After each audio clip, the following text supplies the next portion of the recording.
Folks, welcome to an all-new episode of So Bad It's Good. This is your pal Ryan, and this is your Friday episode, and your first episode, or my first episode of 2026. That is very, very exciting, yet scary and daunting. We've got a whole year ahead of us. Oh my goodness. What will this year bring? It's going to bring a Salt Lake City recap. That's one day at a time. We're doing a Salt Lake City recap. Now, I thought this was a little bit of a filler episode, but then I went back and watched it a second and then a third time, and there's so much, there's good stuff in here. I said the other day, like even a filler episode of Salt Lake is better than the best episode last season of Orange County. So I rewatched it and I started finding it funnier, and maybe that's just me losing my, I keep watching it and it gets funnier every flipping time. My God, Heather Gay, the Dane Cook of Housewives, you guys. Heather Gay, literally her talking head, she's just trying to test out material like a shitty stand-up comic. It's hysterical. How are you? How was New Year's Eve? How was your New Year's Day? I want to know all this stuff, you guys. Now, before we get into the recap, there is a timestamp that you can skip right to the recap if that's what you would like to do. No harm, no foul. But we went over to my buddy Nick's place for New Year's Eve, and it was such a blast, you guys, because we made New Year's 8 p.m. Pacific Standard Time because everybody has kids and Rebecca's pregnant, and it was perfect. But we got there at 2 in the afternoon, and we had Nick made a beautiful dinner, and it was Nick's birthday is today. Happy birthday, Nick Wagner. I don't think you listen, but I know friends of yours do, so I hope everybody wished Nick a happy birthday. He's been one of my best friends since college. And he's the best. So it was great to be able to spend New Year's with him and his wife, Heather, and their 2 kids. And then my buddy Andrew Wantuck came over with his wife and their 3 kids. And then my other buddy Josh came over. We all went to ASU together.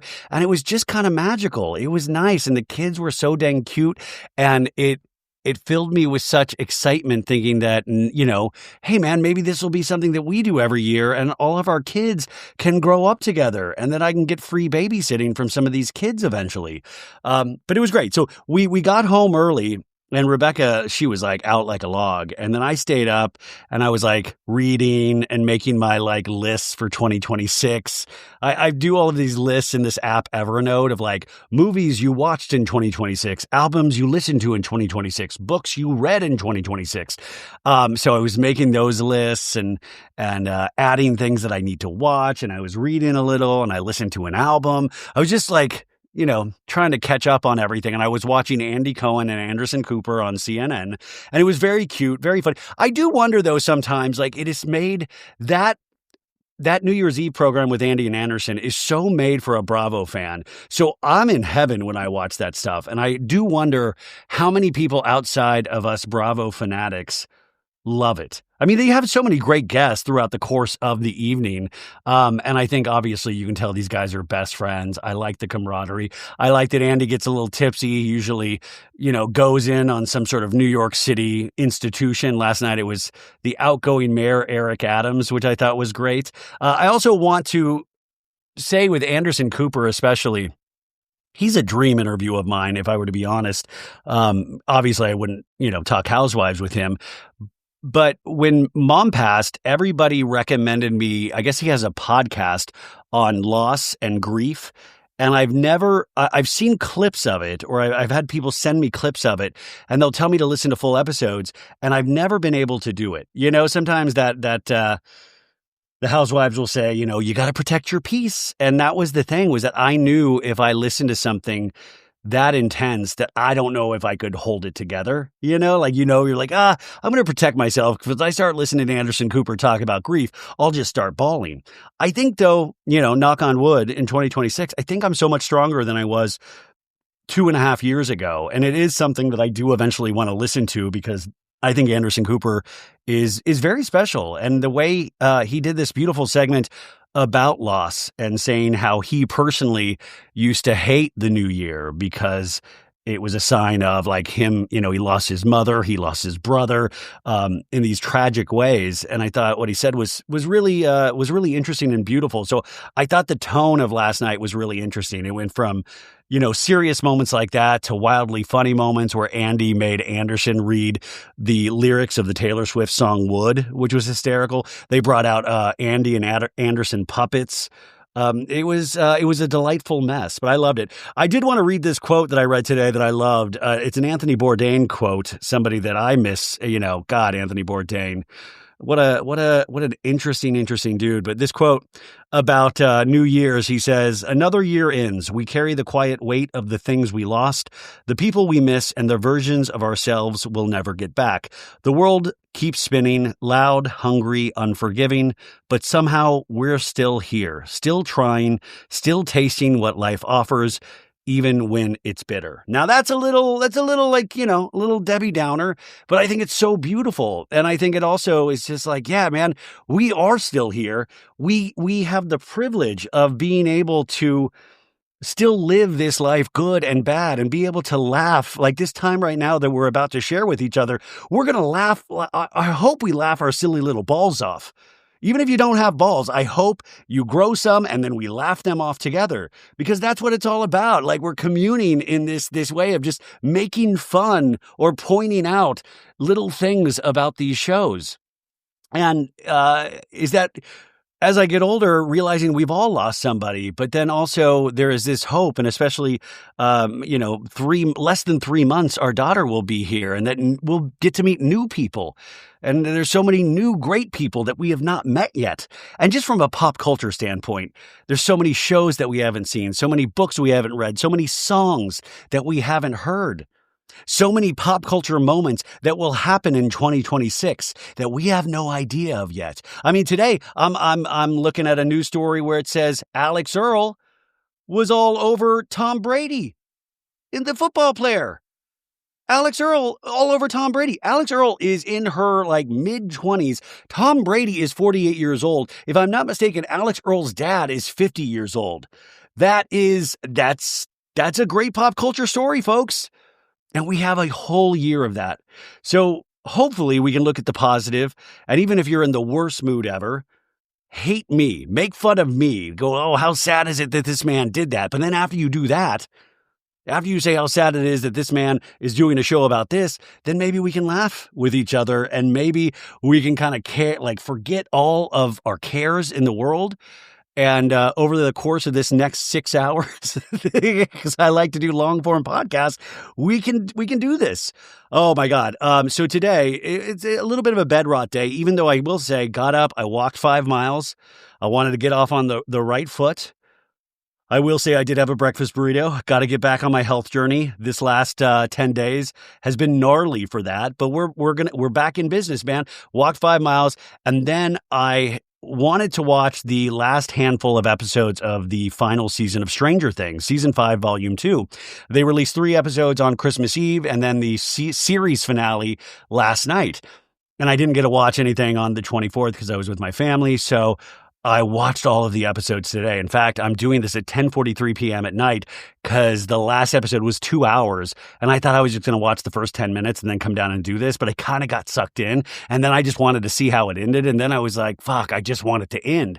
Not that I didn't like it. I liked it. I mean, it was a little all over the place tonally, but I got caught up in it. And I will say, I don't want to spoil anything for anybody that hasn't seen it. I will say the one thing that I loved/hated is that I do appreciate the music in Stranger Things. A couple seasons ago, they really reignited the passion for the Kate Bush song, Walking Up That Hill. All that summer that season came out, everybody was streaming that song. And Kate Bush, who's a legendary artist, but so many kids and younger people had no clue who Kate Bush was.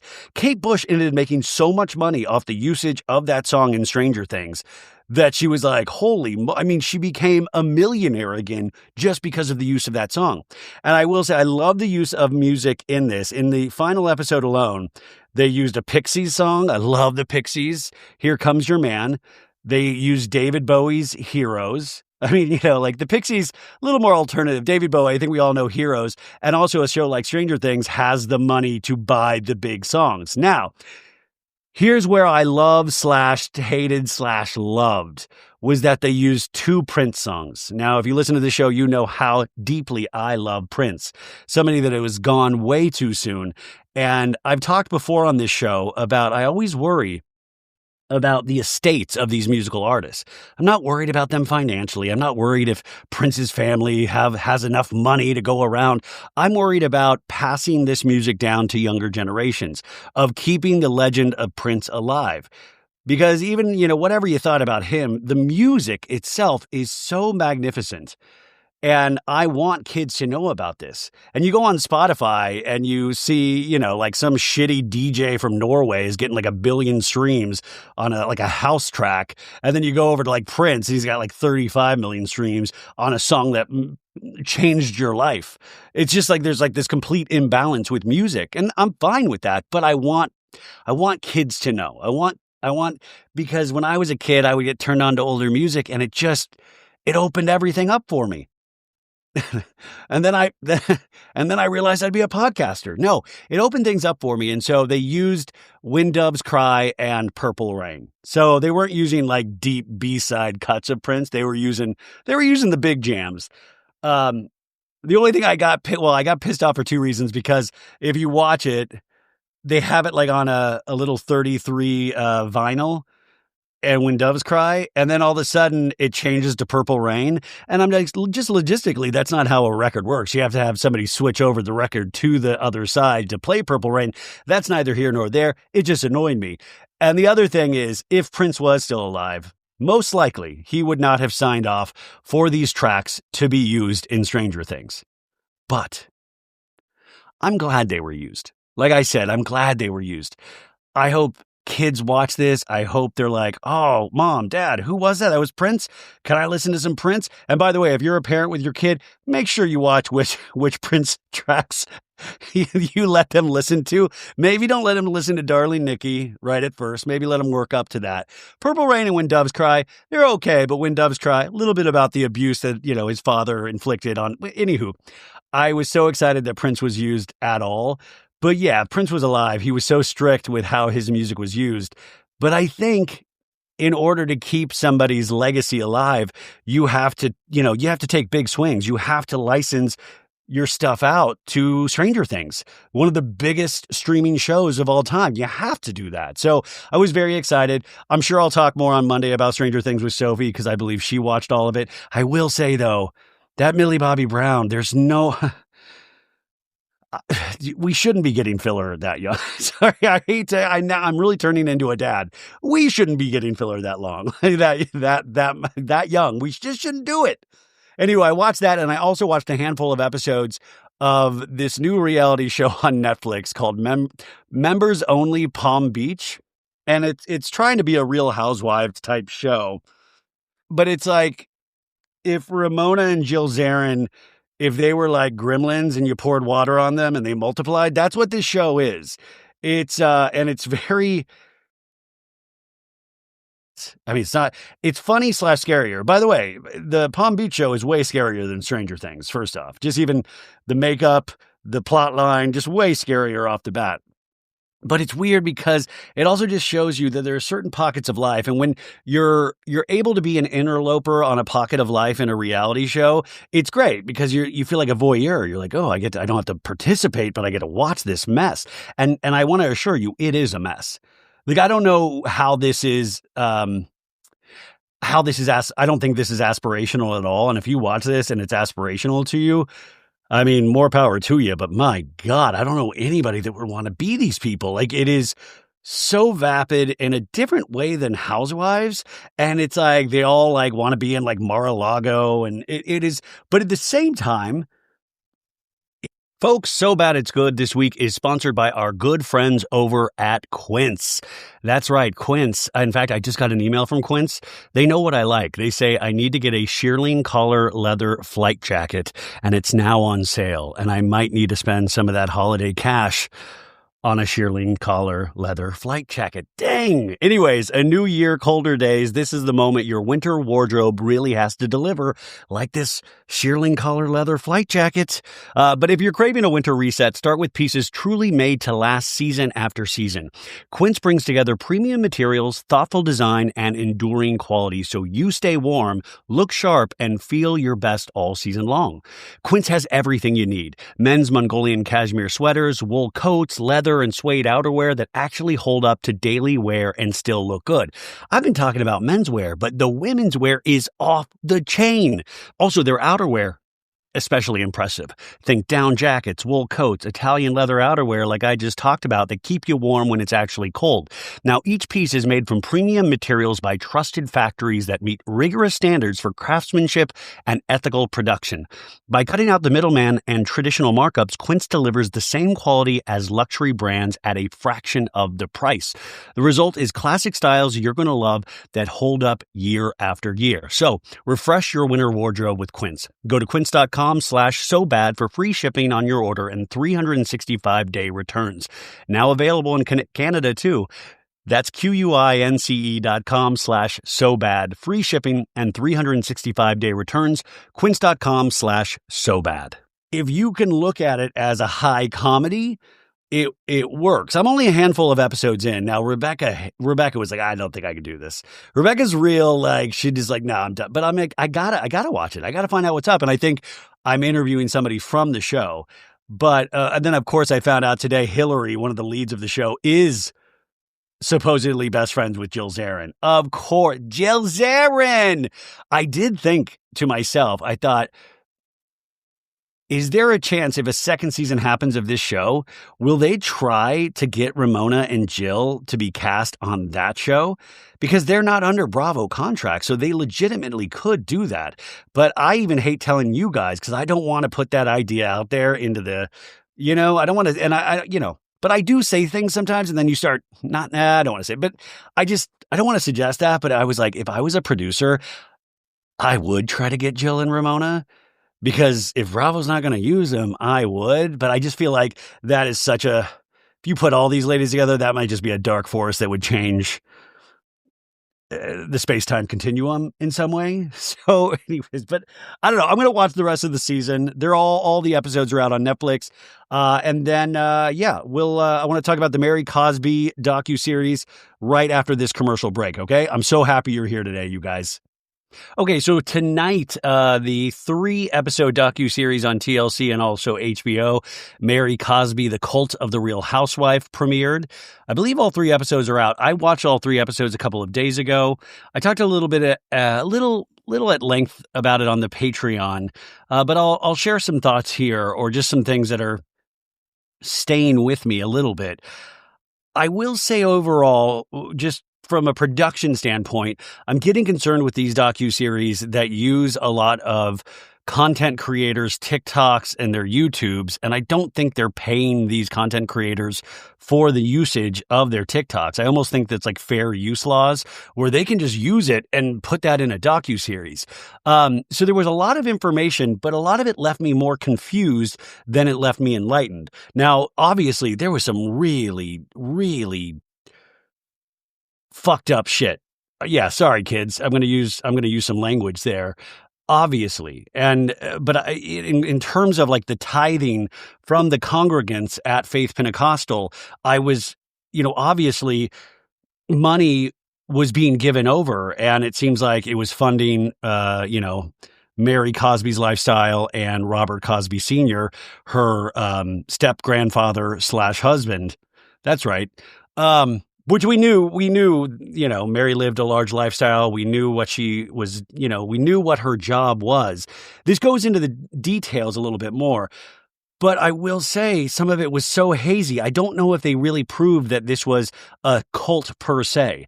I do think, like I said, there was some real hinky things going on, and I felt really bad for some of the people, the talking heads. But also at the same time, I was left confused. The stuff that really did disturb me, though, was the step grandfather, because it was pointed out many times that Robert Cosby Sr., even though they were not blood relatives, that he treated her like his granddaughter. And then when the grandma was dying, it was like this arranged marriage to get with Mary. And then in 2005, they had Robert Jr.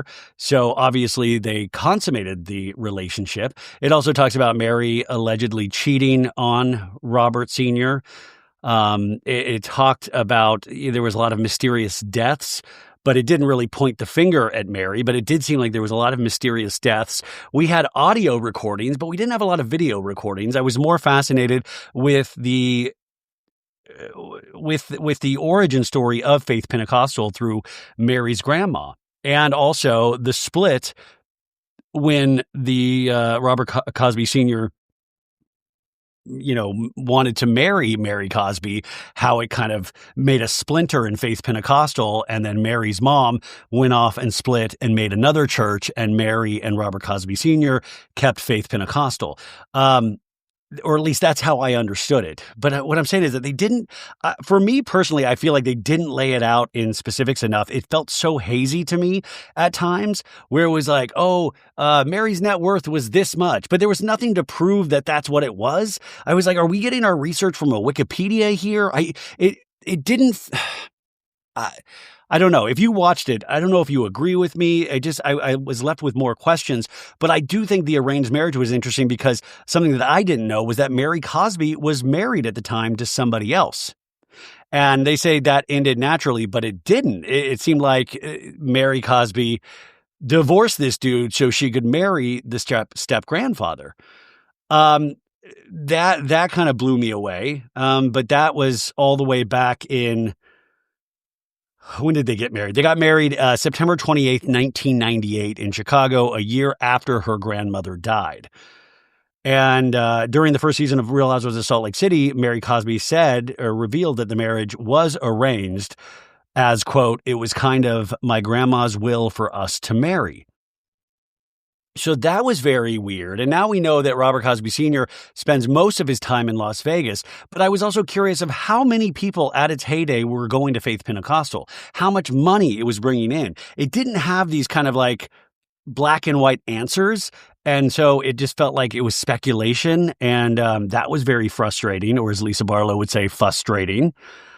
I was very curious also where they are now, because we just saw the Faith Pentecostal was revamped, and on Salt Lake City this season, they had the episode where people were coming back to Faith Pentecostal. I want to know, like, are there now regular services every week at that church? Are they bringing in money? What is the tithing situation? These are all things that this didn't even begin to try to answer. Also, we did not touch on her son's, the drug abuse and the charges against him, because remember, unfortunately, her son is still in jail until February because he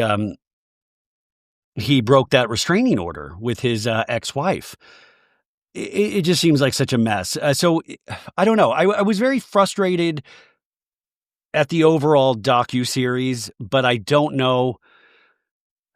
As always, I have to question myself when I view things of like, well, was I in the mood to watch this? Was I fighting against certain things? I mean, I want to have everything in black and white. And I think I said this already, that I've watched so many cult docuseries in these last couple of years that maybe I'm desensitized a little bit, because it does sound like a horror show. But then when you compare it to these other cult docuseries or Jodi Hildebrandt or NXIVM or any of these things, I was just like, well, I mean, church in some ways, and especially organized religion, does tend to be more of a money-making enterprise, where it feels very shady to me, and a lot of organized religion. Anyways, I don't want to spoil any of the rest of the information, because I'm sure you guys have not watched all 3 episodes, but that's where I was right then. And I will say, like, I know these producers behind it a little bit. They always put out quality work. So I'm really curious what you guys have thought about this. Now, of course, there's been no comment from Mary Cosby or Robert Sr. I do not expect there to be any sort of comment. And I thought this would hit a lot harder. And maybe for you, it did. So please let me know what you guys thought of it as well. Okay, now let's get to the fun stuff. Let's make fun of these ladies. I'm not going to make fun of all these ladies. I'm not going to make fun of just Brittany Bateman, just like all these other ladies do. Brittany Bateman has turned into the Salt Lake City punching bag. And she's only a friend of. I want to remind everybody, Brittany Bateman is just a friend of still. And she is like, it's like the only way to get Meredith to be in a good mood is like, Meredith, you can make fun of Brittany. Yeah, let's do it. I'm happy now. You can leave, Brittany Bateman.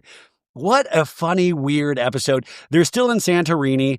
They're Greek for a week, you guys. Angie K is in all her glory. We have 2 instances in this episode where people working at facilities, a spa facility and a restaurant, tell these ladies to shut the fuck up. That's how I love how we're all like me. I'm like, I want to hang out with all these ladies, but I want to remind you when we put our housewives into foreign situations, it really disrupts the flow. I'm sure Santorini had like wanted posters all over going, if you see these ladies, just step away, just stay far away from these ladies. They are going to interrupt your work in very negative ways. I love that. I love how shocked Angie was. I'm like, I'm Greek.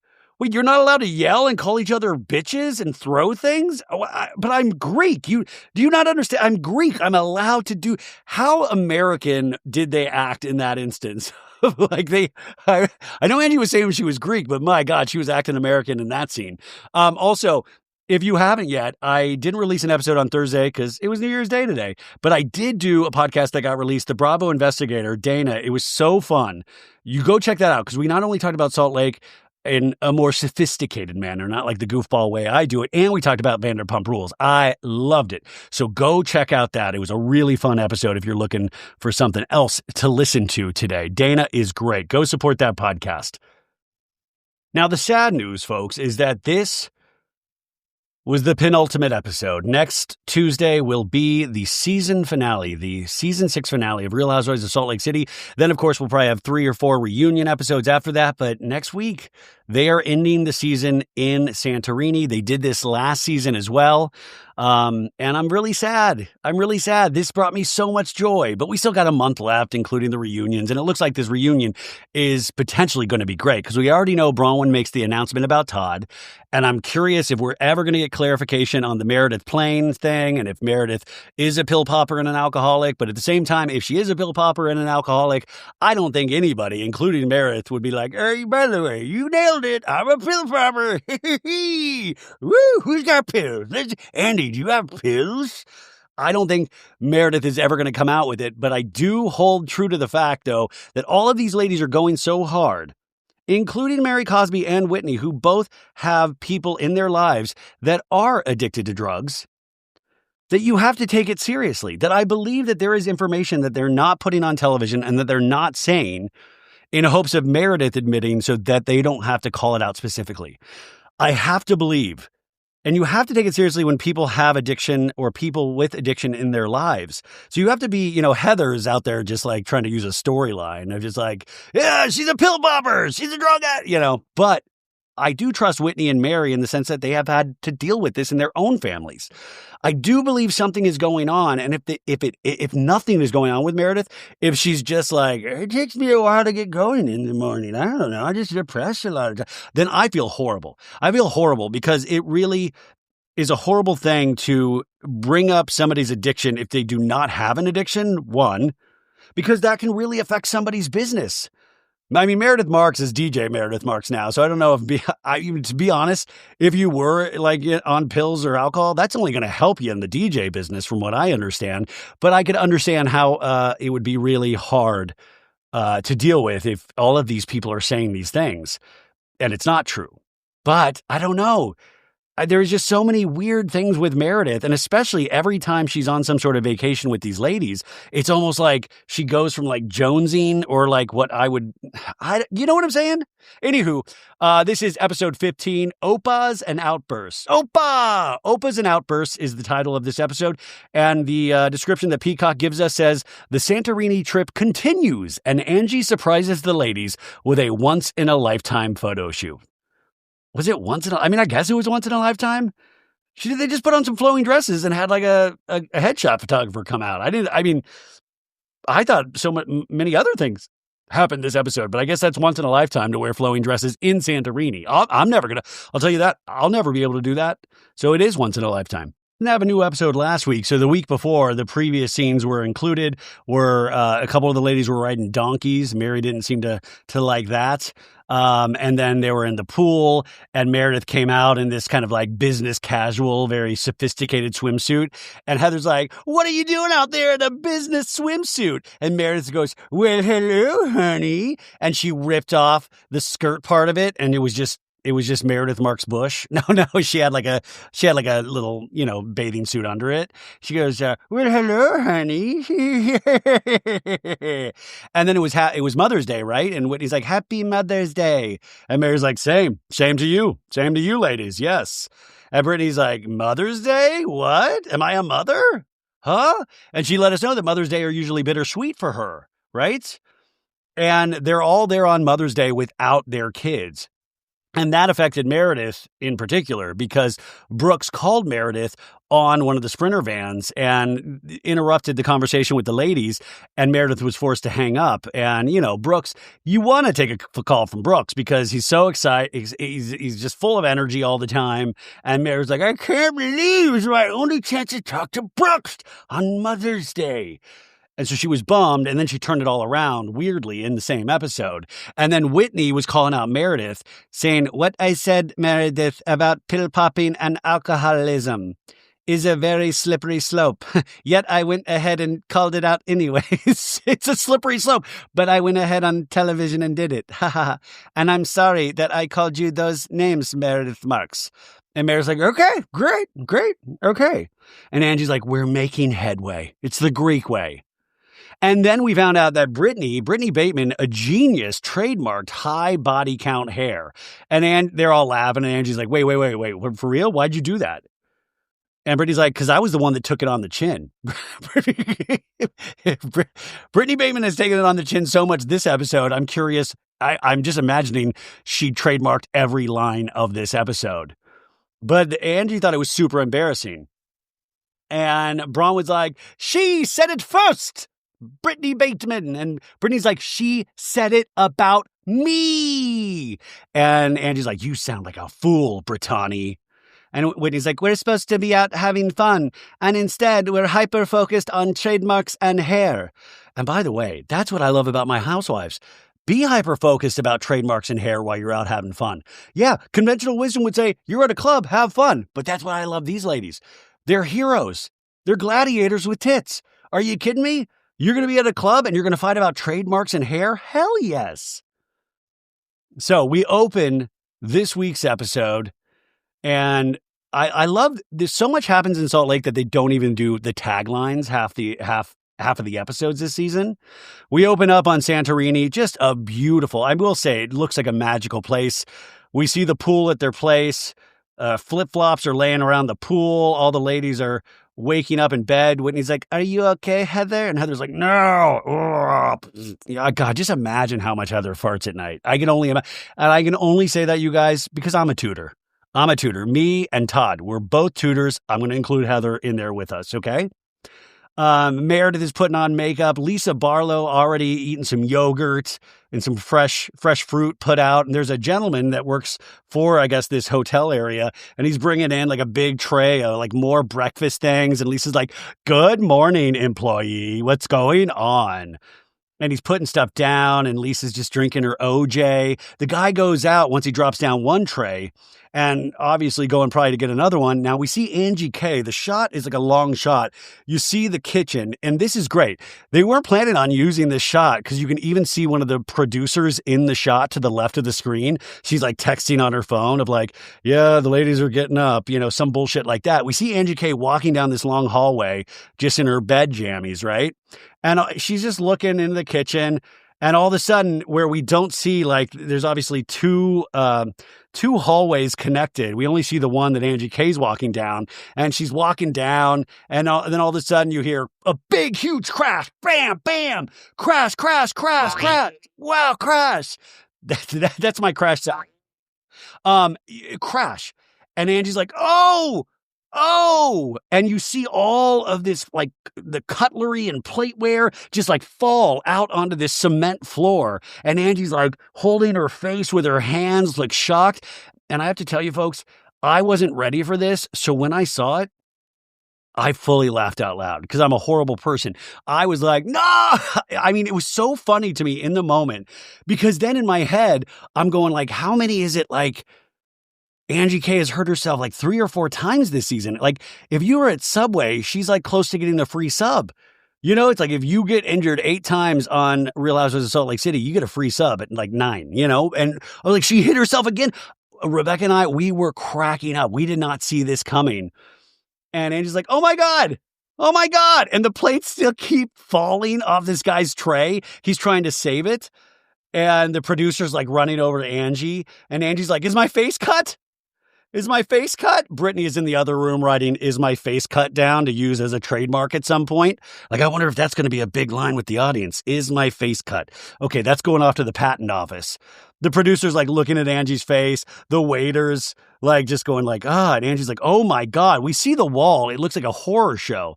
This must be jam, but it looks like blood. It looks like a Pollock painting. There's just like weird yellow and weird red like scattered along the wall, and Angie's like, we collided. The glass jar just slammed into my face. And Angie says in a talking head, the sweet guy bringing our breakfast turns a corner and boom. And then we see it again. Man, I love this show immediately turned into Jackass. Like, I'm Johnny Knoxville and this is Salt Lake City. Oh, she said, we just collided. And then Angie's in the other room, like lifting her lip up. We see another producer with Angie K. And she goes, there's no lie. I'm a little accident prone. A little at this point. But she goes, but a tray to the face. This is too much. And at this point, I get to see all of Angie's inner lip. If that's your kink, you guys, if inner lips are your thing, some people are into feet. I don't know, not me. This was a big episode for you because and by the way, how many producers are with them? Now I'm seeing like 3 different producers. But she's like, look, it cut the inside of my lip. And she's like, workers' comp. And Broadwood's like, Ange, you should travel with the medical kit everywhere you go. Angie says, this made the broken finger thing feel like nothing. Because remember on the Below Deck episode, she slammed her finger in the door jamb, right? When they were in the inflatables with Bronwyn. And that was all bloody. Angie did show me her finger at BravoCon, and she says it's still messed up. She was like, look. And it was a little like tilted compared to the other fingers. And now she's talking to Lisa Barlow. When Angie hurts herself, it does bring the ladies together. I will say that. And Lisa Barlow's like, holy shit. And Angie's like, I felt like crying. And Lisa's like, oh my God, it feels like you have a fat lip. Because she's like touching her lip. And Browan's like, her lips are always swollen. Because of filler. She pays good money for that. Heather Gay's like, beauty lab and laser. And in a talking head, Bronwyn's like, Angie might have enough lip filler. It prevented her nose from breaking. Or like losing a tooth. By the way, that Millie Bobby Brown, she's got so much filler in her face. That just must be protection of her face entirely. But Bronwyn's like, it was like a seatbelt for her face, that lip filler. It really saved Angie. We see Mary Cosby peeking through a door jamb going, Angie, you hurt yourself again? Even Mary Cosby, who, according to TLC, complete wackadoo, Mary Cosby's even like, I'm scared. You're in danger. I'm in danger hanging out with you. But everybody's laughing. This poor employee's like sweeping up the floor. Some other lady's wiping the jam off the wall. And then we cut to outside and it's just Meredith Marks with her little tootsies in the pool with a cup of coffee and like eye patches on under her eyelids. Just the old man in the sea. Just Meredith Marks staring into the water with my coffee. Just thinking about Brooks and my family. I just love it. It's Meredith just putting her feet, just looking at the water, just thinking about life. Waking up in the morning, thinking about so many things. Lisa Barlow comes out, good morning. Good morning. What are you doing, Meredith? I'm just sitting here, Lisa. I put a little mask on, and I've got to let it sit for 20 minutes. You look so good, Lisa Barlow. And Lisa's like, thank you. She does such a good job with my makeup. Tin roof rusted. I want to move her to America. She's talking about her glam lady. She must have got a Santorini glam girl. But this is the kind of 90-Day Fiancé I want to see, is that Lisa Barlow marrying this glam lady just to bring her to the States. Like TLC, let's do a docuseries on this, right? I want to move her to America. She does that good. And Lisa goes, Meredith, you seem happier today.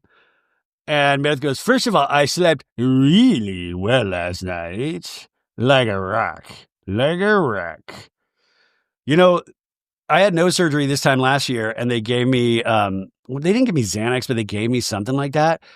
I slept like a rock. I'm not saying, but I'm just saying that's how I sleep. Like, because usually I don't sleep like a rock. But she goes, I slept like a rock, which is very much needed. And Lisa's like, oh my gosh, I slept like same. I slept good too, Meredith. If it's a competition, I slept better. Especially after drinking pina coladas. Because that's what Lisa Barlow was imbibing, was pina coladas. A Santorini special.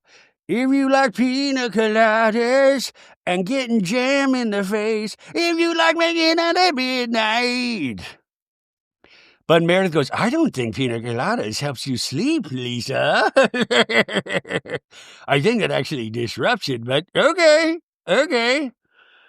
And Lisa goes, I had so much fun last night, and then I just crashed. And then we cut to the night before at the club. And I do miss club scenes. And I'm watching Early Roni, and they've been going to some clubs, and the club is full. You get to actually see other people. And I hate the club scene here. We just see shots of the ladies dancing for each other.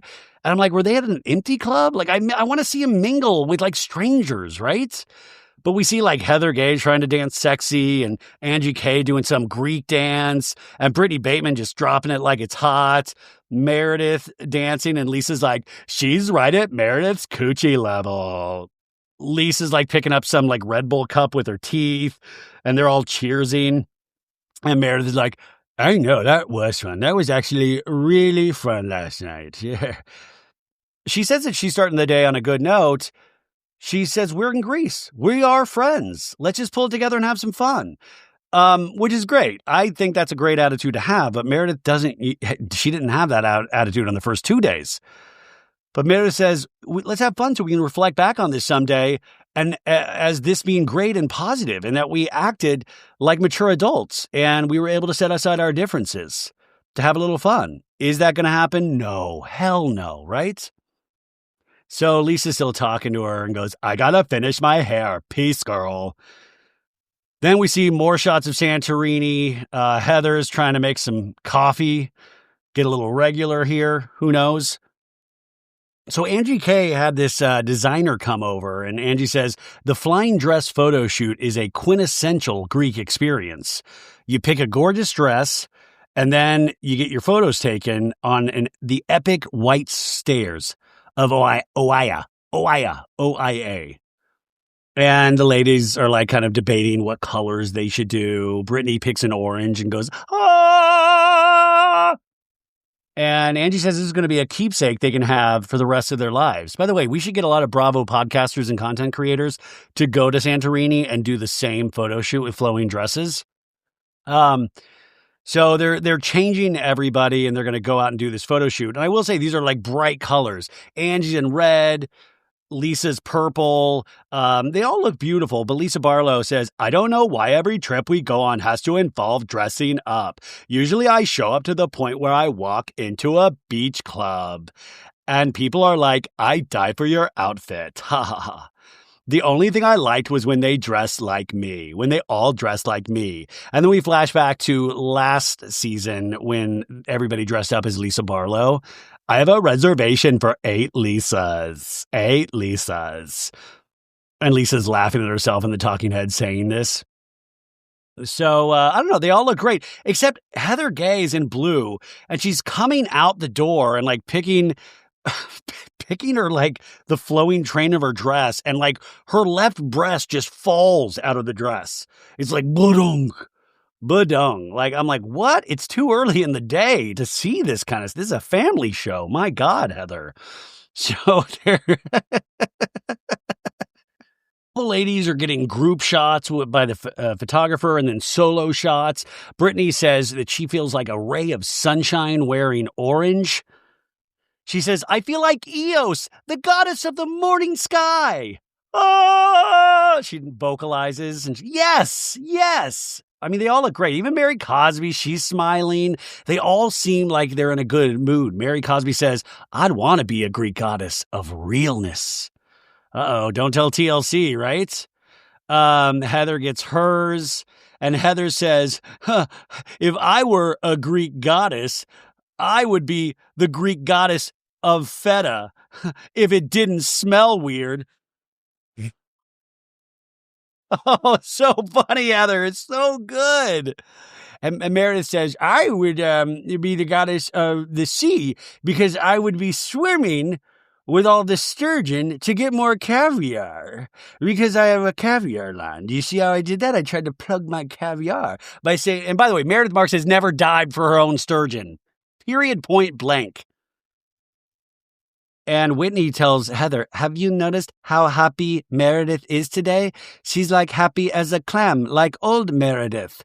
Has old Meredith always been happy as a clam? I feel like this has pretty always been Meredith. And Bronwyn's like, what are you whispering about? Can I whisper about it with you too?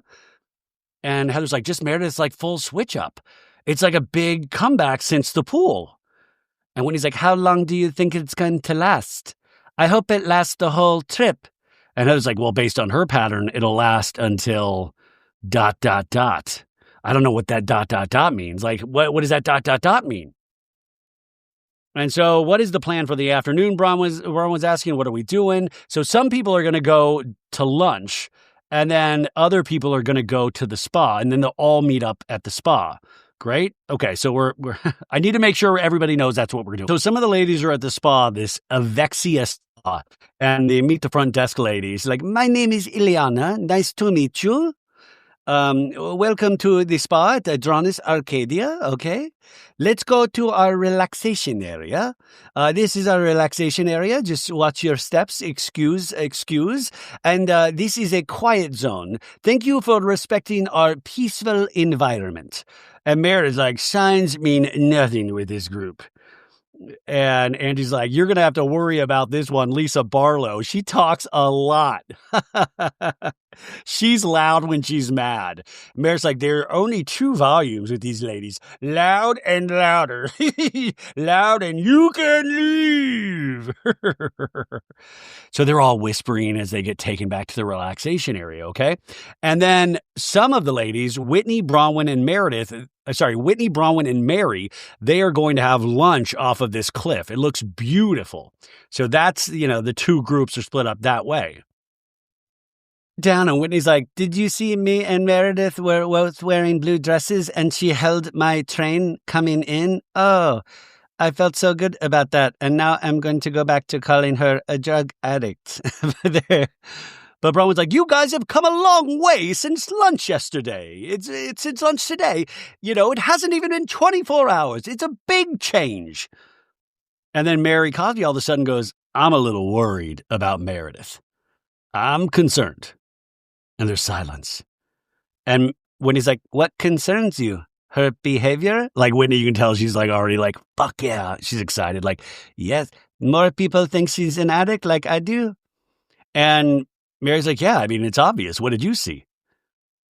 And Whitney's like, yeah, I'm worried too. And Bronwyn's shaking her head that she's worried too.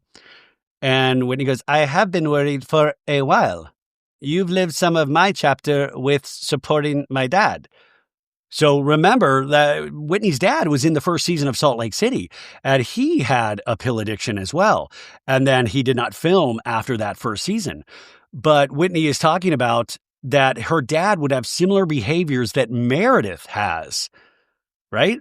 He would have these massive mood swings, which Meredith has. And she says, in 1 minute, we are so good. And then the next minute, her dad would rage. And she says, what really led me to finally voicing something to you, Bronwyn, is that usually Meredith is always like, she got it out, and then has been able to bring herself back down. But this time, the rage was uncontrollable, Whitney says. But then the next time we see her, She doesn't even remember that it happened. She doesn't take accountability for it. And she says she can see that there's something going on. And Mary goes, I think Meredith needs help. And they're like, oh, damn. Now for Mary Cosby to jump on board, like I said, Mary, weirdly enough, has become the reliable narrator this season. And so you do lean in when Mary says it. Because Whitney and Heather, I think they do actually care for Meredith, obviously, but there is something about they realize they're on a reality show. They're also, I think Heather especially, is trying to produce the show at times. And so they're moving a storyline along. But Mary doesn't give a rip. So when Mary says it, I almost tend to believe it more. But they're asking Mary what she means by that. And Mary sighs and says, I feel like she's fragile. It's not my Meredith, Mary says. She's going through something. And that is taking a toll on her mental. I really think so. The way she's acting and her behavior, something's going on. She has too many highs and too many lows, too many mediums, and it's not adding up. It doesn't add up. She's mad at one day, she's okay. The next day, she's livid. The next day, she's in a rage. And Braun's like, not even the next day. Sometimes the same day it changes. And Mary's like, I mean, the pattern is patterning. It is patterning. Thank you, Mary. And we all see it. But what saddens me is that she doesn't see it. And Mary says, that's about to make me cry. And Mary is tearing up. And she's like, I'm sorry. And there's a big pause while Mary's crying. And Braun was like, I love how much you love her. I can see that you care about her. And Mary's like, she's suffering and I can see it and it's not right. And I don't know how to help her. I'm doing the best I can, but she has to help herself. And she says, when you love people, I overlook, she says, or I excuse, or I find a reason why they behave the way they do when I know it's not normal. I mean, don't we all do that? Don't we all do that with people we love? We just make excuses for them because we want to believe in the best. We want to believe everything that's okay. And then she says, because just dealing with my child, and I know my kid. I know when he's off. I know when now I do, she says, and I recognize his behaviors and not being able to control your anger or control your emotions.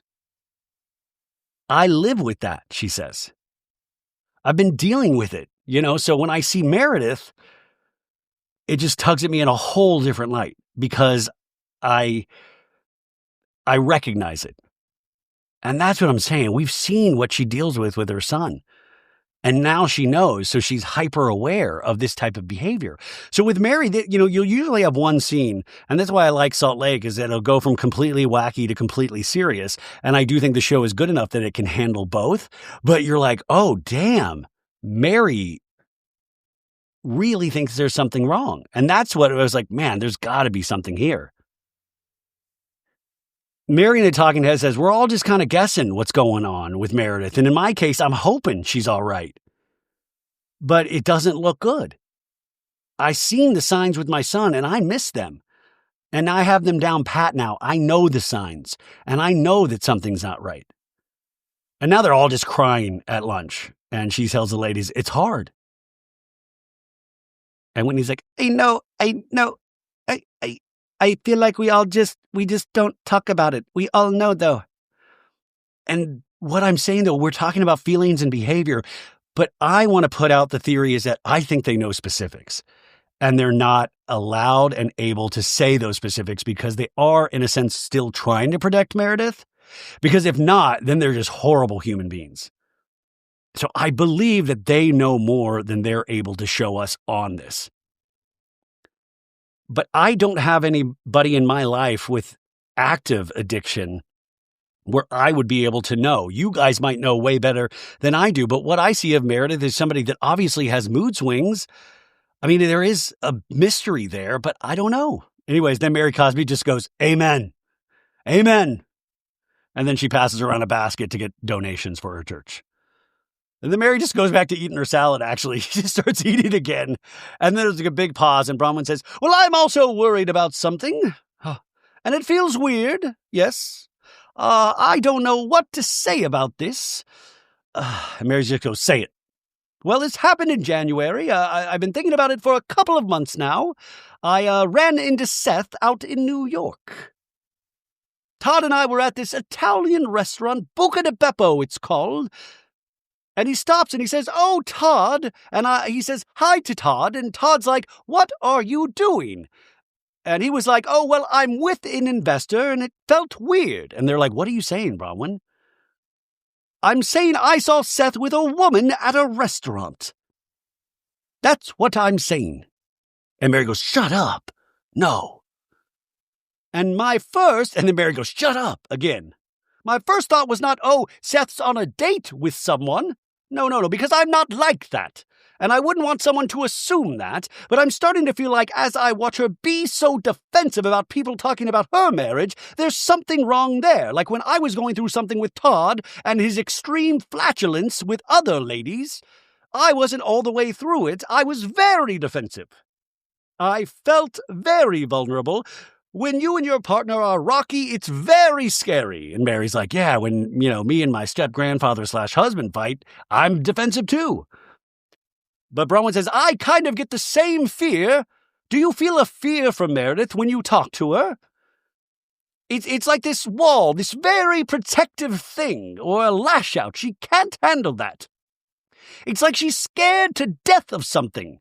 And Mary's like, I feel like when stuff is said and it's not true, it doesn't bother you, not like that. So when he's like, what do we do? And there's a big pause. And Mary starts crying again. And then we have like a camera shot that just fades out as we go back to the spa. Wow.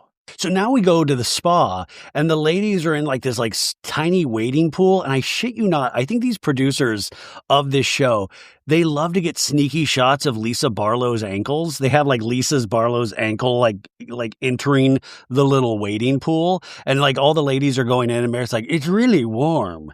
It's very warm. I feel like they've never walked in water before. My God. They're just like, this is crazy. And Heather says, it feels like it makes me want to have to pee. What are we doing here? I mean, you've never stepped in water before? Like they're literally like, it's like acid or something. And Heather steps in like two inches of water, and she's like, I gotta pee. Oh, I gotta pee. I feel like I need to pee, you guys. Oh. And then Meredith goes, I just pooped a little. Yeah, but they're having a great time. And then Brittany comes in, and Brittany's like, cowabunga!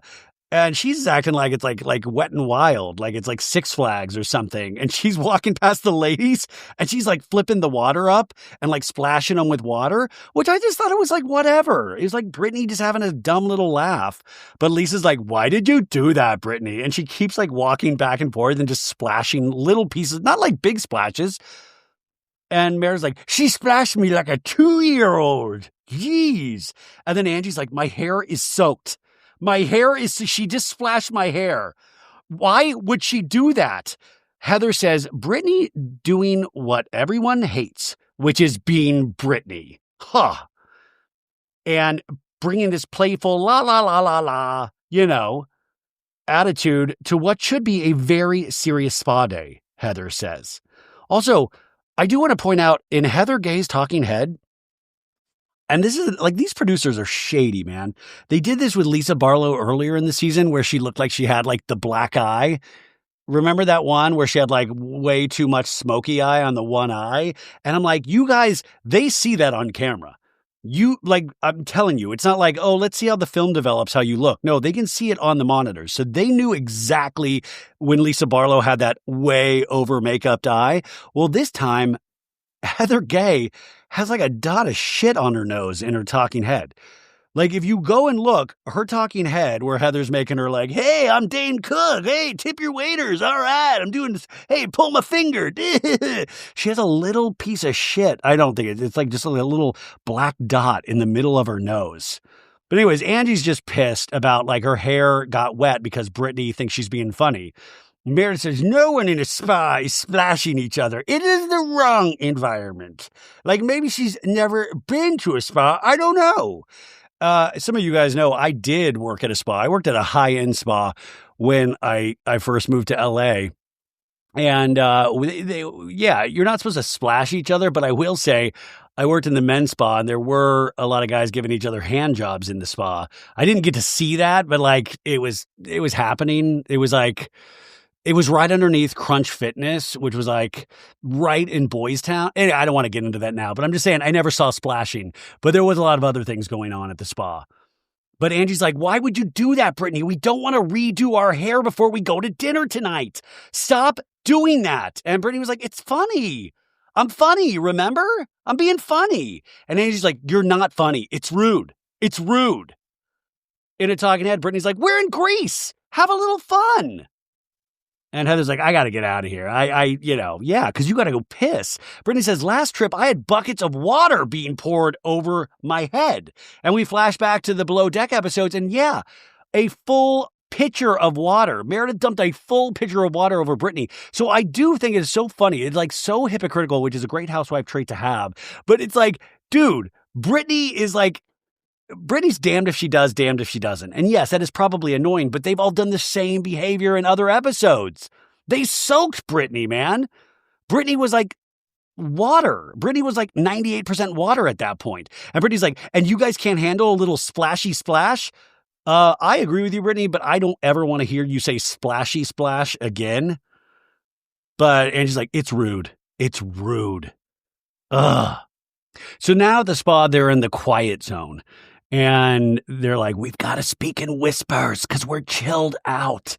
And listen, I want to believe that this is completely true, but it is so funny, this scene, just because they're whispering. And they keep whispering even they're arguing with people. And Meredith is like splayed out on like a relaxing couch. And he goes, this is very zen. Ugh. I feel zen right now. It's just, I feel so at peace. Ugh. And so they're like, thank you for the tea. And Meredith's like, I could take a nap here. Yeah. And Lisa goes, Meredith, you gotta whisper. You've gotta whisper.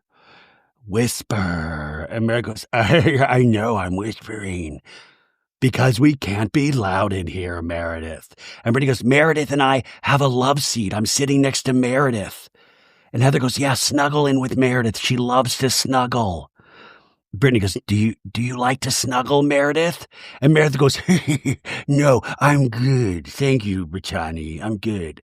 And Lisa goes, why did you get her hair wet, Brittany? She had a fresh blowout.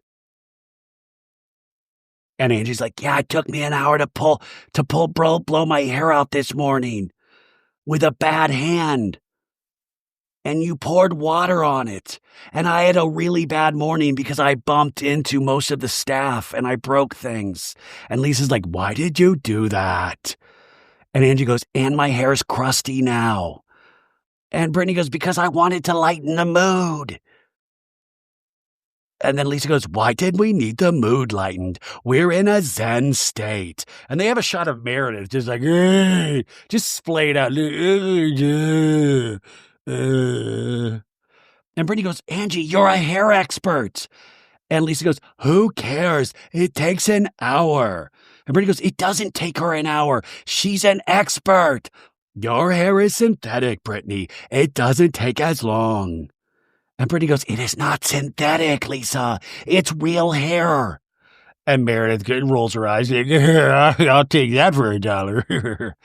And Brittany goes, it came from a real head, had real follicles. And that I was confused. Wait, Brittany, didn't it come from your head? Like, or you have extensions of other people's hair? But Angie just keeps saying, my hair feels crusty. And Brittany feels it. It doesn't feel crusty. Angie says, so it's like people's piss in my hair. In a talking head, Angie says she washes her hair with the most expensive products. She scissors the treatment in. She blows it out with full tension so it looks like glass. Guys, I don't do damn shit to my hair. And she finishes off with a very nice oil. This takes serious work. We go back in the scene and Lisa's like, we're too old to dump water on each other's hair. Angie said, there's a reason that your hair looks like it does. And my hair looks like it does. Oh, God, let's stop with the hair. Brittany goes, this is so irritating to me because not one of you ladies who are supposed to be my friend has even asked me if my daughter Olivia texted me yesterday.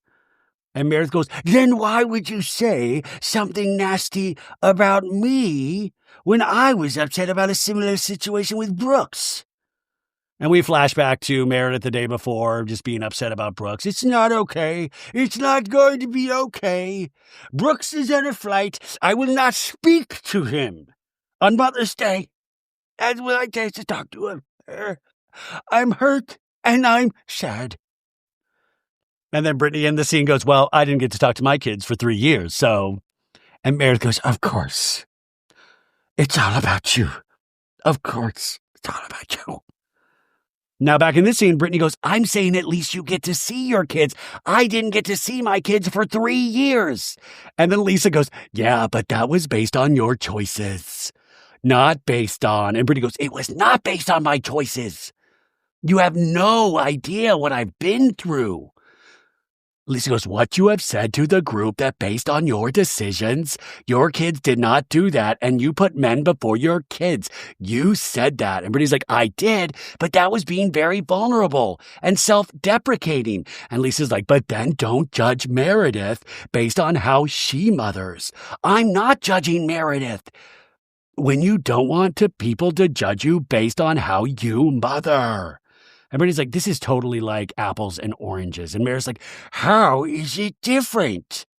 You can comment on my child, Brooks Marks, but she can't comment on yours? And Brittany's like, because you use it to deflect, Meredith. No, I did not. And then Meredith goes, we were in a fucking cooking class. You were in the middle of a heated argument, and then you started crying, Brittany. And then we flash back to the night before footage we didn't see of them in the Sprinter van of Brittany bawling, saying, the trademark is you said the high body count. That's just the last straw. I just had the worst Mother's Day ever. And Meredith, there's a shot of like Heather and Whitney kind of listening. Meredith looks totally uninterested about Brittany's breakdown. And Brittany's like, nobody called me or texted me. And Heather's like, it's still early there. No, your cell phone probably doesn't work. It's, and Angie is actually consoling Brittany. And Brittany's like, it's not that early there. And now Brittany has taken her hair and covered her face with her own hair, kind of like Molly Shannon in Superstar. And Heather's like, we're 8 hours ahead, girl. Then we go back to the spa, and Meredith goes, I didn't do that. And then Lisa goes, and then I thought you fake cried last night. I did. In a talking head, Lisa goes, Brittany is theatrical all the time, and she has a checklist. It's like she's in the middle of an argument, and she's like, okay, I'm going to cry about Olivia now. I need empathy because I'm losing this argument. Cry, cry, cry about my daughters. I'm so pathetic and sad. Like, okay, everyone feel bad for me. I need attention. Did I get enough? Yes, done, check. Now, Lisa says this, and I guess it's always like people tell on themselves. It's like, I always say that about Lisa because Lisa does that in arguments as well. She'll come in hot. If it's not working, she'll pivot to a tears, and hopefully that works. And if that doesn't work, she goes back to anger. We do that in argument. We like pivot. We try to like get what we need, what we desire. But I thought it was very interesting that Lisa's the one that pointed this out because I've always said this is what Lisa does in arguments herself. And Brittany goes, you thought I fake cried? Or are you just saying that to hurt my feelings? And Lisa's like, no, I think you're dramatic. And Angie and Heather are like shaking their head yes. And Lisa's like, no, I'm not kidding. I really thought it was fake tears. And Meredith goes, you garner the sympathy you needed. and everybody softened, and the whole dynamic changed. I like Meredith's like, and then everybody softened when I wanted to keep kicking your ass mentally and physically for the rest of the night, but you had everybody soften. And Brittany's like, oh, you think the dynamic changed? I don't think so. Oh, 100%, Brittany. And Brittany's like, no, we got right back into it. In a talking head, Brittany says, it's sad that I can't even speak up. I'm sick of walking on eggshells around Meredith, just so that somebody or something doesn't set her off. It's not fair. And Brittany goes, is that what you do, Meredith? You like garner the sympathy so that everyone's softer on you? And Meredith goes, no, that's not what I do. That's not what I do. I just completely check out and just stare at water and sky. And then the poor lady comes in. Sorry, we have other guests that complain. If you can please be quiet, shut the fuck up, please. And they're like, sorry. Oh, my bad.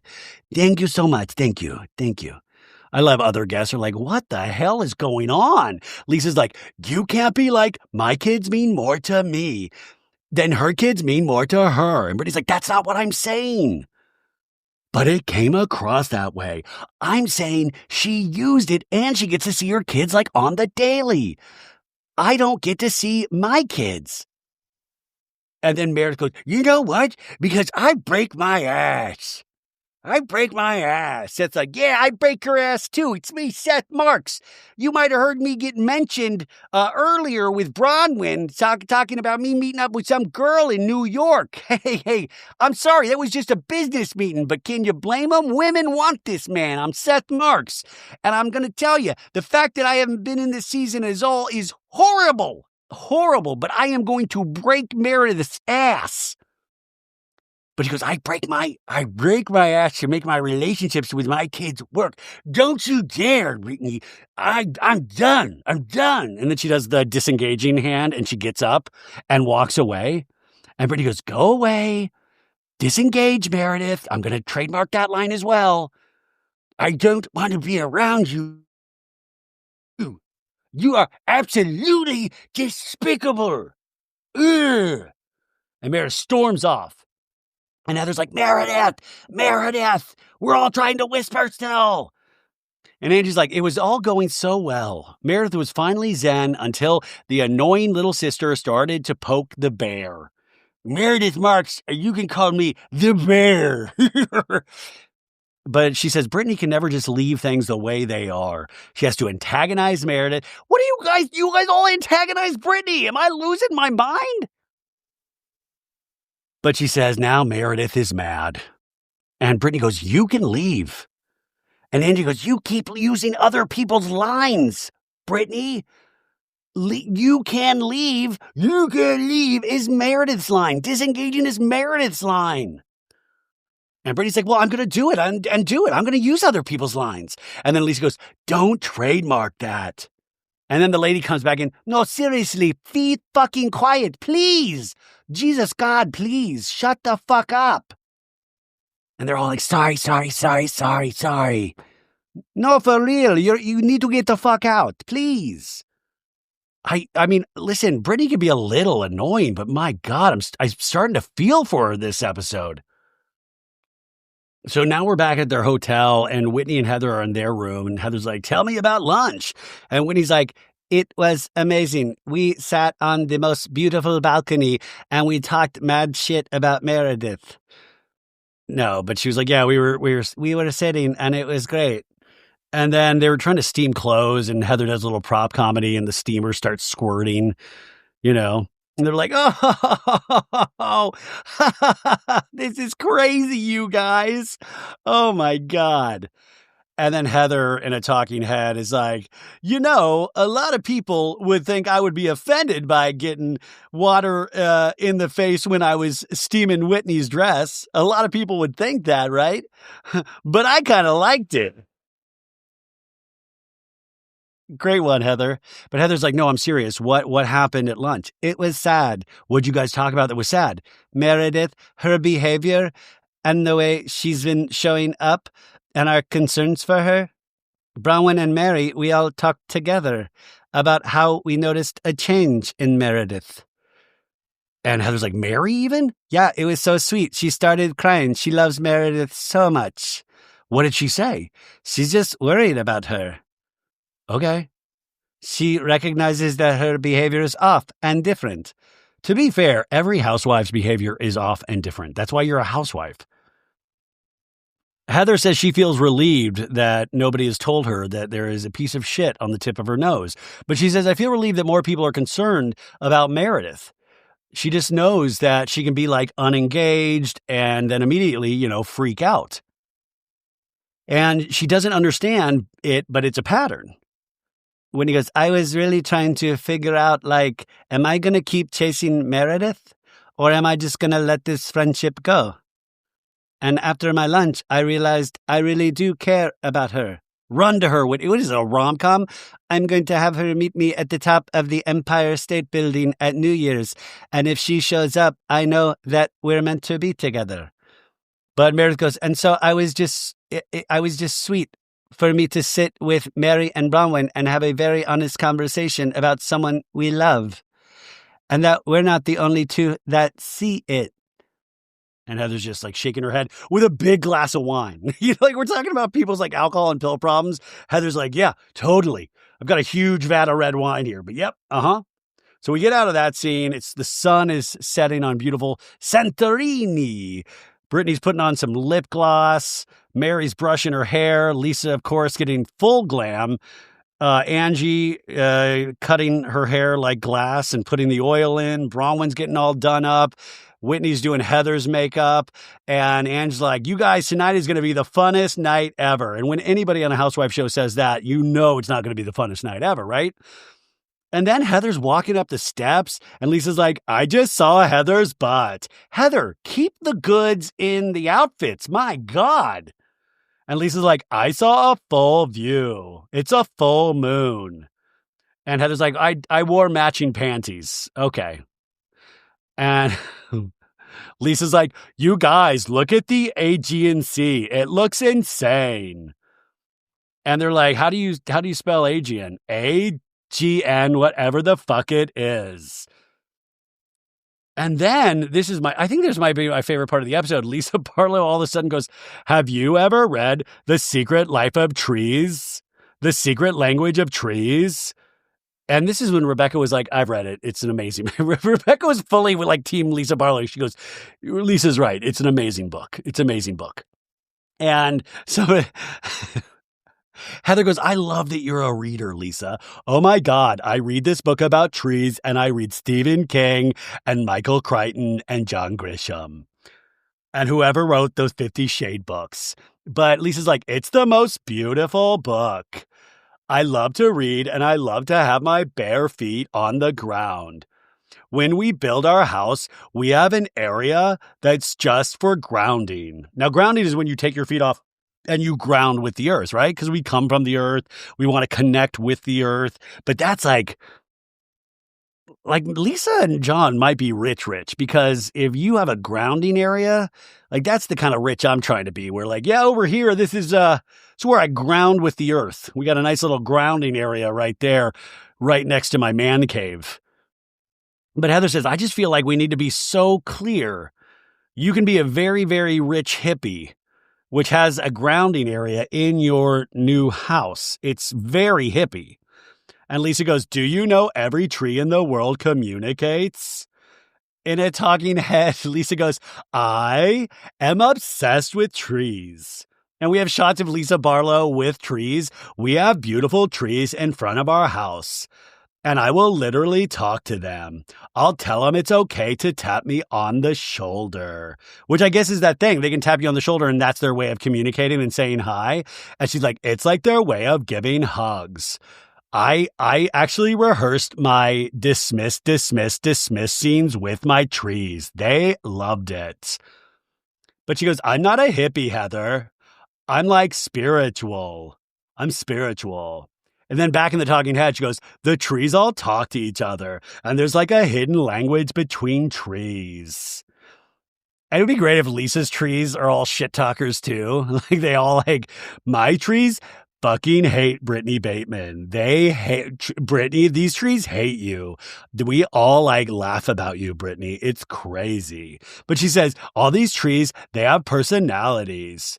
Like trees are magic. Trees are magic. Oh my God. I could listen to Lisa Barlow talk about trees for like a full, I want Lisa Barlow to do a TED talk. And then we go to Heather and Heather's talking head goes, Lisa, if the trees wanted to talk to each other, they wouldn't be able to get a word in if you two were in the forest with them. Oh, hey, oh my gosh, what are we talking about? Just like, I love you. Are you in Aspen? So Heather's doing all of this bit. Like, are you in Aspen? I'm Lisa talking to the trees. Thank you. Thank you. Oh, Heather. Heather, I swear to God, a lot of housewives are doing DJ sets. I predict Heather will be doing stand-up comedy in the next year or two, right? But she's like, it's like, what trees are talking to Lisa Barlow amongst themselves or to her? Shut up, Heather. I bet trees are talking to Lisa. How dare you? And then Lisa goes, Brittany, I wanted to ask you, would you throw up every day when we were in Kanawan? That was the below deck area. Anyways, enough about the magic of trees. Brittany, did you throw up every day in Kanawan? And first off, Brittany looks like she has 8 pieces of bubble gum in her mouth. There's a huge, chewing gum. And Brittany's like, what? What? And Brittany's like, well, when the boat started going like this rocky, I got sick, but I wore the bands. And Lisa's like, but it wasn't from alcohol to throw up? And she goes, no, I just started getting motion sick the last 36 hours. And Lee goes, it wasn't from go drinking in your room? And Bronwyn kind of picks her head up. What are they talking about? And Lisa's like, yeah, going in the bathroom and tipping the bottle. And everybody's like, what is going on? And Lisa goes, what? The more that I saw you drinking and then throwing up over the side. Brittany's like, what is Lisa talking about? If Lisa had a problem with this, wouldn't she have brought this up on the yacht? Why is she bringing this up weeks later? Are we running out of things to talk about in the group? I mean, they might. Think how we're the end of the season. But Brittany goes, what is your agenda here? And Brittany says, you're trying to steer something up, Lisa Barlow. And then Lisa goes, Brittany, you little lush. You little lush. I heard that you were drinking and throwing up. And Heather goes, sounds like a girl's trip to me, which I do want to remind you. Never forget the season a couple seasons ago when Heather in Palm Springs got so drunk on espresso martinis, she pissed and vomited at the same time. And people try to say, no, that was just the vomit and it looked like pee, but it was pee and vomit. Let's just all be honest. So if anything, But then Lisa goes, are you an alcoholic, Brittany? And Brittany's like, what? I heard you were drunk the whole entire boat ride. And Meredith is sitting right next to Lisa going, yeah, how you like it now? Yeah. And then you would throw up and then start drinking again. Somebody told me. And Brittany's like, from whom? And Lisa's like, you little alkie. And Brittany's like, who told you that? I just heard it in a conversation I just heard it from some trees. And then we flash back to earlier in the day, and Meredith Marks is in her happy place in Seth's butthole. No, she's in a bubble bath. And Lisa's over Meredith in a bubble bath. And Meredith goes, I was told she was nonstop drinking all day and night to the point of vomiting. I want to remind you guys also, last season, Brittany said she heard Meredith throwing up and crying in her bathroom, and Meredith denies it.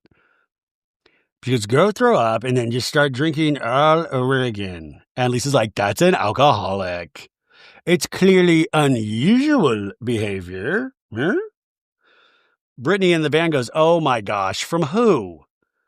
I honestly don't know who said it.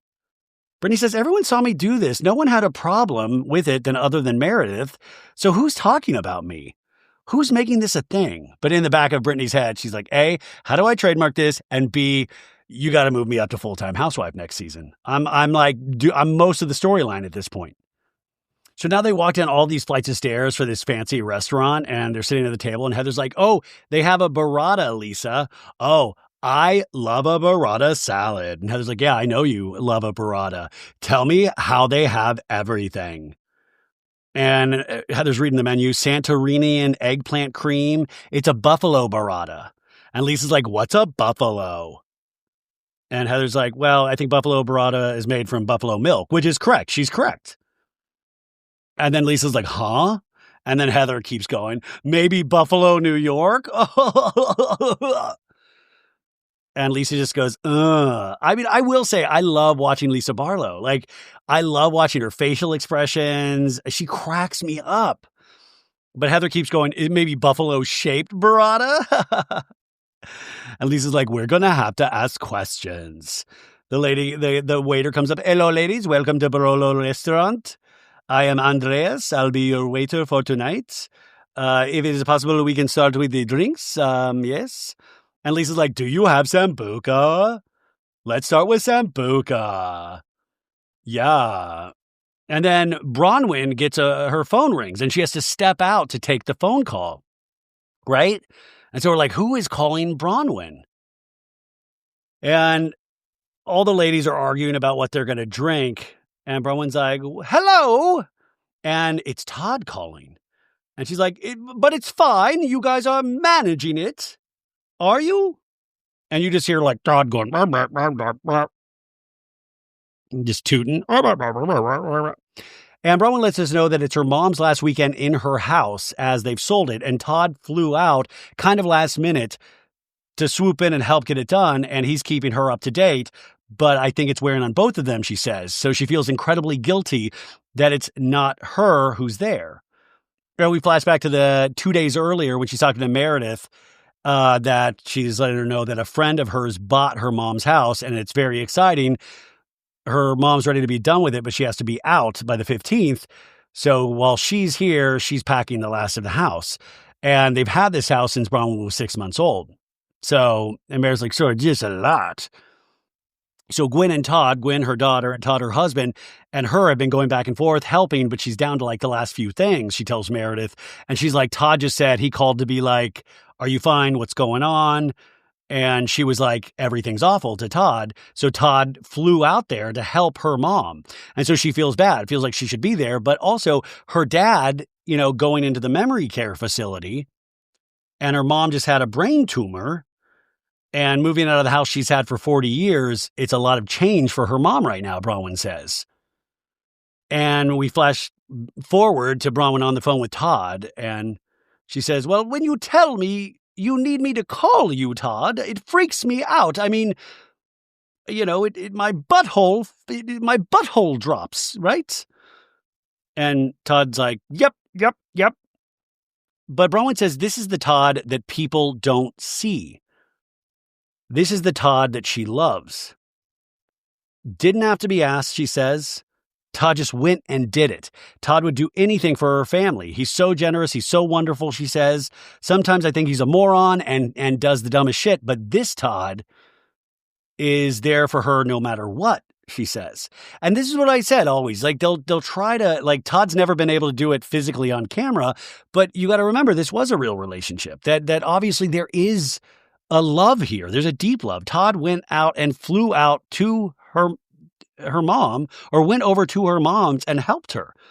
Like, that is huge, right? But I also will say it's interesting. We've never seen Todd and Muzzy in the same room. My theory that Todd and Muzzy are the same person. So once again, very interesting. I'm just putting it out there. Who knows? We still don't know. But we also know they're separated now. So this is a real family. But she says this is the Todd that doesn't get acknowledged enough. We just get to hear about the farting Todd. But now Bronwyn, comes back to the table. Is everything okay, Bronwyn? Yes. I mean, Todd just texted me. He was like, can you call me? And he was just telling me stuff about my mom's house.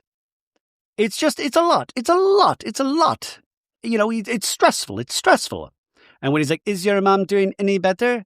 I think yesterday was really hard. It was Mother's Day. None of her kids were there. I think it felt like intense that Todd had to go and help, but it's good. I'm here. I'm good. I'm ready to work. Greece. Let's have food. And then they all cheers. Yamas!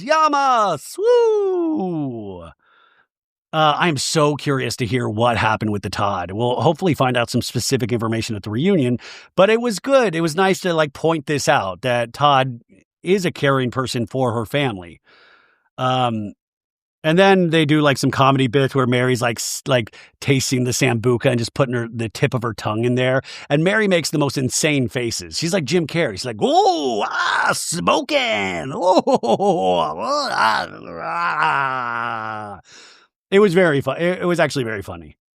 But they're all laughing about this, and Whitney's imitating Mary, and they're all laughing. So it's great to have these moments where they can all laugh together because you know it's not going to last long. And then Brittany all of a sudden goes, "Lisa, I want to know where the whole like alcoholic thing came from. Can you please tell me who was talking about me?" And Lisa's like, "I just heard that you threw up more than once on the boat." And Meredith goes, "I heard it, and I told Lisa." And Brittany goes, "Yeah, but you heard it from who?" And Miss Meredith shrugs like, I heard it through the grapevine. And Brittany goes, "From whom did you hear that?" "A little birdie told me." "Who's the little mysterious birdie?" Brittany asks. And there's silence. And Bronwyn, "Shut up, Bronwyn." And then Brittany goes, "My roommate?" Because Bronwyn did room with Brittany. And then Mary goes, "Why do we have to talk about throw up?" Mary always like, Mary really big with digestion, right? And Meredith goes, I'm not outing anyone who said anything to me. I'm not outing that person." And then Talking Head, Meredith goes, "Bronwyn told me that she was roommates with Brittany and that she spent the entire time drinking to the point of vomiting and then started to drink again." I just love, like, in Meredith's head, Brittany was like, "Hey, before we go to bed, I want you to watch me chug this Bacardi 151, Bronwyn. See this? I'm going to do it until I throw up." Oh! Bronwyn in the Talking Head says, "So I'm not going to take credit for saying this, because that's not what I said. What actually happened is Meredith came to me and said, 'Was Brittany throwing up on the boat? Did you see this?' And I said, 'Of course I saw it. We roomed together. We shared a bathroom. I saw her throwing up.' There was no insinuation that she was drunk, that she was drinking and throwing up. Meredith said, 'I've seen her drinking and throwing up.' All I said was we shared a bedroom. We shared a bathroom." In the scene, Brittany goes, "That's really not cool." In a Talking Head, Brittany goes, "Meredith is such a hypocrite. She's not Whitney for weeks for accusing her of being an alcoholic pill popper, and now she thinks it's okay to do that to me?" Heather says, "Does anyone at the table think Brittany has a drinking problem?" And Bowen's like, "No. Well, I don't know, but I don't think so." And then Lisa's like, "I don't know." Lisa goes, "I don't judge." "I don't judge." And Heather goes, "Well, I don't judge, but it sounds pretty judgy to say lush alky." And Whitney's like, "Let's not joke about that because it's a serious accusation. And please save that for me accusing Meredith. Don't ruin my story, please." And then Lisa's smiling, going, "I outed Alki." Ha ha ha ha ha. Because if you're pounding drinks and then throwing up and then pounding them again, that's probably not great. And Brittany goes, "Pounding? I'm not pounding. I can't pound drinks." And when he goes, "But Lisa, why are you saying that about Brittany? We can't call Meredith an alcoholic." And Lisa goes, "Nobody called her an alcoholic." And then we flash back to like 10 minutes earlier where Lisa goes, "I outed Alki." Ha ha ha ha. "Just because you said Alki doesn't make it cute." I didn't say she was, Whitney. I didn't point at her and say alcoholic pill popper like you did. And Whitney goes, "You said alcoholic lush." I added the alky lush in to make it less serious. And Lisa's like getting such a kick out of herself. "I did that to make it less serious." Tin Roof rusted. And Whitney goes, "That's not less serious. When I said that to Meredith, you annihilated me, Lisa. That is a double fucking standard. Don't do that." And Whitney points. That's always bad when a housewife points. Don't do that. And that's not cute. And like Lisa started to take that in. Like, did I just get pointed at by Whitney? Bronwyn is like, "Say sorry to her, Lisa." There's a pause. "Say sorry and then move on." "I'm sorry, Brittany. I don't think you're an alcoholic." Everybody's like, "Okay, all right." Phew, phew. And then the waiter's like, "Excuse me, ladies, I'm here to serve the food."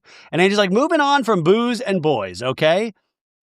What about your successful you're interesting, right? And they're talking about Brittany trying to pump her up a little bit. And Heather's like, your acting history is pretty successful. I mean, you were on the Mistletones. This was like, I think, a Hallmark movie with Tori Spelling. And we see a picture of Brittany right behind Dame Tori Spelling, one of the greatest actors that we have as a nation. And Heather's like, that's pretty cool. You have an IMDb. Brittany does. Brittany has a very nice resume, but she says you've accomplished a lot of people's dreams. And Lisa's like, you were on Broadway. And Heather's like, yeah, I think she's more accomplished than a lot of us. Now, Heather wants to be an actor. Heather wants to be in the limelight. So I think that's also, yeah, more accomplished in the sense of like doing a career that is in the entertainment field, right? That's how I took that as. But then everybody's like, what? And especially Bronwyn seems butthurt about this. And Bronwyn's like, can I ask you what you just said, Heather? You said Brittany's a great actress. And that's nice. You were standing up for her. And then the last thing you said was, frankly, Brittany's more accomplished than most of the people at this table. And Mary goes, yeah, I heard that. Well, that's weird. And there's a big pause. Why would you say one of us is more accomplished than the other? And then they all just like, then it just starts a fire. I've sold 3 businesses. I'm smart. Yeah. And Heather goes, oh, yeah, but Brittany has accolades.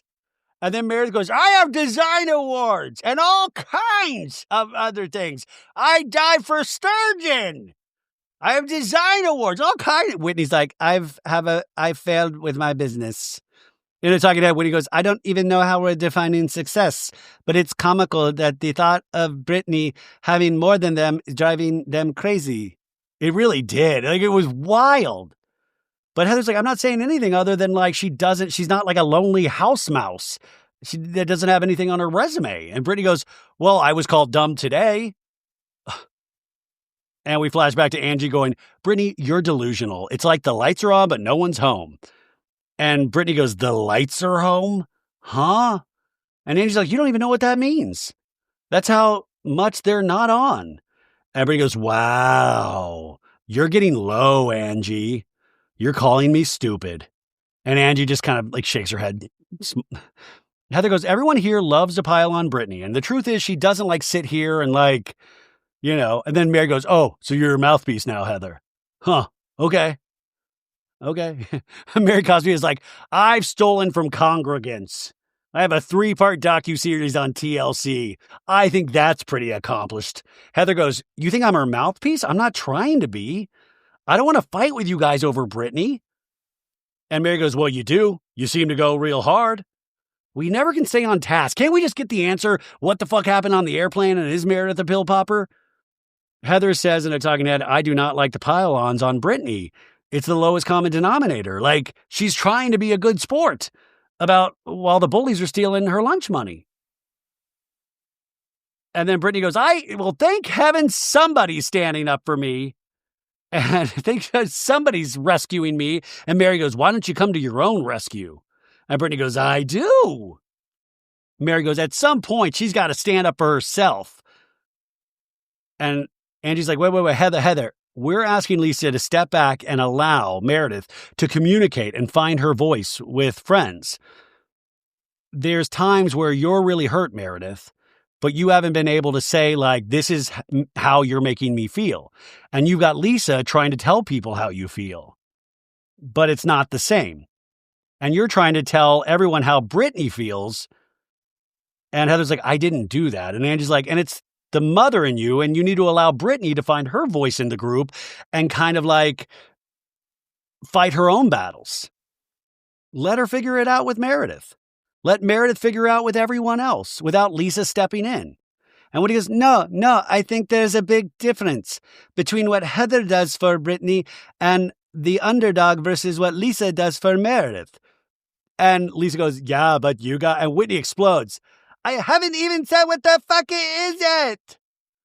And then like big hands. And then Lisa has big hands. You shut the fuck up. Don't ever fucking talk like that to me again. Don't ever fucking step to Lisa Barlow. all of a sudden you see just like a row of trees like moving forward. Like, we've got you, Lisa. We'll protect you in your fight with Whitney. We are the tree squad. And Whitney's like, Lisa, I love you, but... And Lisa tries to touch Lisa Barlow's hand, and Lisa kind of dumps over a glass of wine.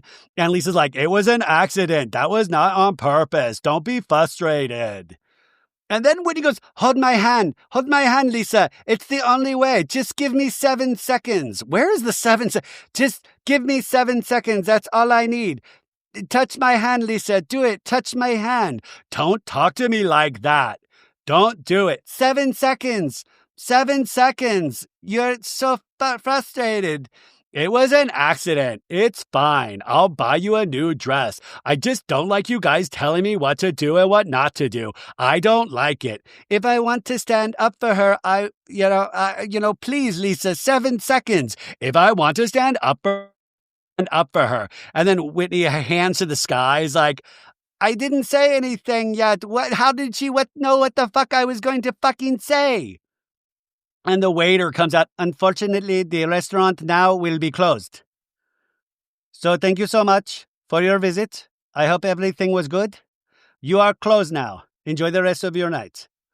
And then they go back to talking, and Angie's like, I want to tell you, I've never in a million years. And the guy's like, no, seriously, ladies, ladies. And Angie's like, no, I got it. We just need 5 minutes.